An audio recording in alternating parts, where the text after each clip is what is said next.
Happy holidays YouTubers, it's Chris. This video has taken me a lot longer than I thought it was going to do. Hats off to those phone reviewers who do these day in, day out. The workflows, the shot list, I underestimated how difficult this was going to be, so hope you enjoy it. The LG V30 Plus, is it your next phone? Does the hype of the vlogger's smartphone live up to my expectations? Or is the LG the biggest flop of the year? Welcome everyone to my channel. My name is Chris and this is my LG V30 Plus review.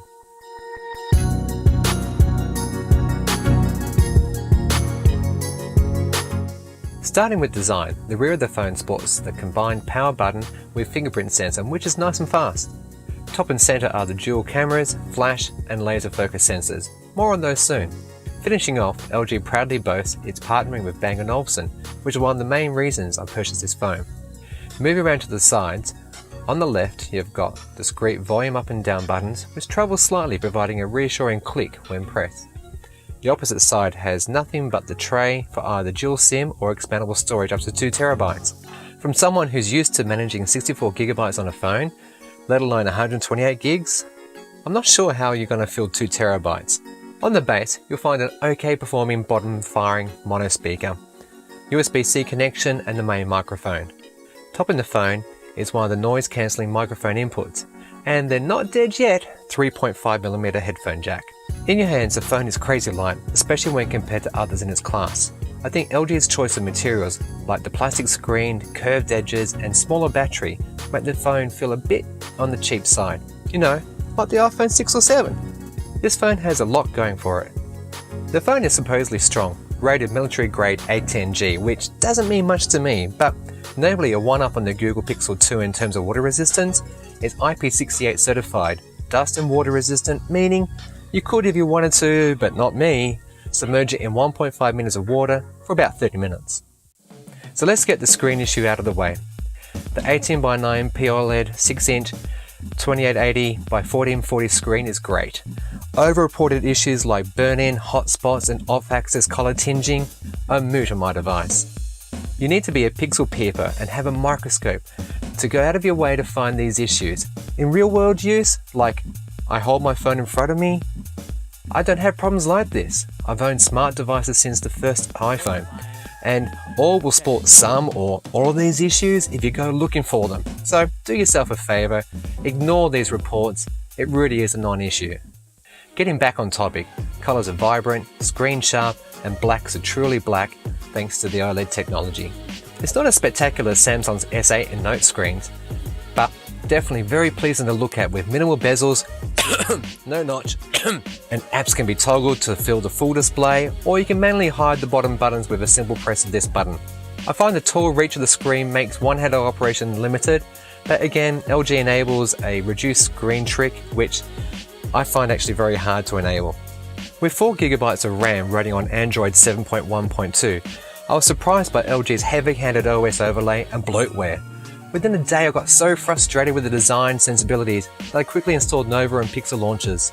It runs butterly smooth with very few stutters and drop frames and no overheating issues. It should be noted that despite LG's reluctance to adopt Android 8.0, they have added a few cool wide system features which I think Google should too. Knock to wake and sleep the phone is great for a quick check of notifications without having to lift or wake the phone wherever it's sitting. Another awesome feature is the ability to custom your home, back and app switch buttons. Shown here, you'll note that I've added a screen shortcut which enables you to store it into the camera roll, scribble or doodle over it, or even create GIFs. A testament to Android OS and the Snapdragon 835, I find battery life is great. Up to 16 hours of moderate use, that is, photos, phone calls, NFC payments and general social media consumption, totaling about 5 hours, I'll finish the day with about 20% left. Compared with other flagship phones, the battery is one of the smallest here at 33 mAh. It's capable of a very quick charge, taking from 0 to 100% in a bit over an hour. Wireless charging is also built in, but unlike Samsung phones, quick charging isn't possible. So given all these pros and cons, this phone shines for 3 reasons. First are the cameras. The dual reel shooters are a welcome for those who like to photo not only people, but also the creative types like me, who capture subjects other than people. The optically stabilized 16 megapixel f1.6 is all glass, and it's really good at capturing both JPEG and RAW photo files. Colors and tones are rich but not overly saturated, crisp with little sharpening, and detail in most of everything when you shoot. Delay between pressing shoot and capture is just as quick as a Pixel and better than the S8. But when autofocus has its doubts, then the shutter lag rears its ugly head. Speaking of ugly, this is both the strength and weakness of this main camera. In good light, it's great, but in a dark scene, noise and a lack of detail and shadows is lost. But for me, who tends to shoot either during the day or my kids in well-lit areas, this hasn't been a problem. The second camera is very welcome in mobile photography. A 13 megapixel f1.9 at 120 degree wide angle, you can capture some spectacular streetscapes and objects with it. Not to mention, given space constraints, you can get everyone in without having to push yourself up against something really uncomfortable. I found that time and again, standard photos were so much more intriguing and balanced as soon as I changed to the wide angle lens. The app is feature rich with full manual controls, and no, I'm not just talking some controls, I mean all of them. White balance, peak focus, shutter, aperture, and more, like Graphy, which is a professionally set mixture of preset scenes which modify white balance, aperture, and shutter speed. Through to the numerous, not to mention video modes like Sign Video, touting filters and camera settings to give videos a thriller feel, or maybe a noir mystery, or you seriously could publish your next summer blockbuster from the phone. It's truly amazing what LG have done here, and nothing in the market comes close to this combination of manual, semi-auto, and auto modes coupled with some good glass and a great sensor. I'm so impressed with this entire setup, I'm going to use it as my sole camera on our next vacation in March 2018, so watch out for that one. Next is audio. Featuring a quad DAC, the V30 is nothing like you've ever heard. Period. Well, that is unless you've got yourself some fancy DAC converter. This photo can drive high-end headphones, normally reserved for balanced lines and or dedicated amplifiers. If you've got small in-ear headphones, or worse, wide Apple headphones, you're not going to get much more from this unit compared to your own.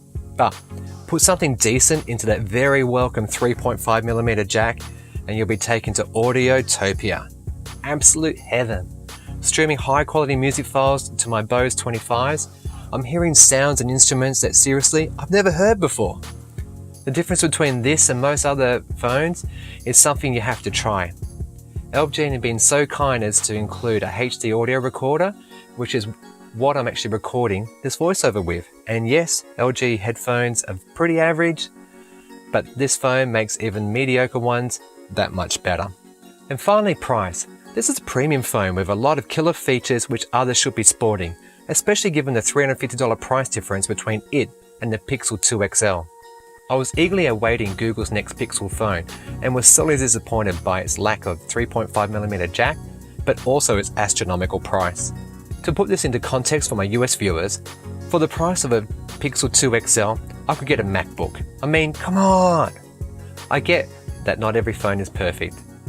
LG's shortcomings such as heavy OS overlay, mediocre front camera, and smaller than needed battery, they're offset by an amazing rear camera and app, great audio, and a display which I think is fun to use. I'm really happy with my purchase, solid 9 out of 10. Thanks for watching my review. If you're into tech, reviews and family holidays, please do me a favor and hit that like button, share this video, and hey, so you don't miss my next one, subscribe.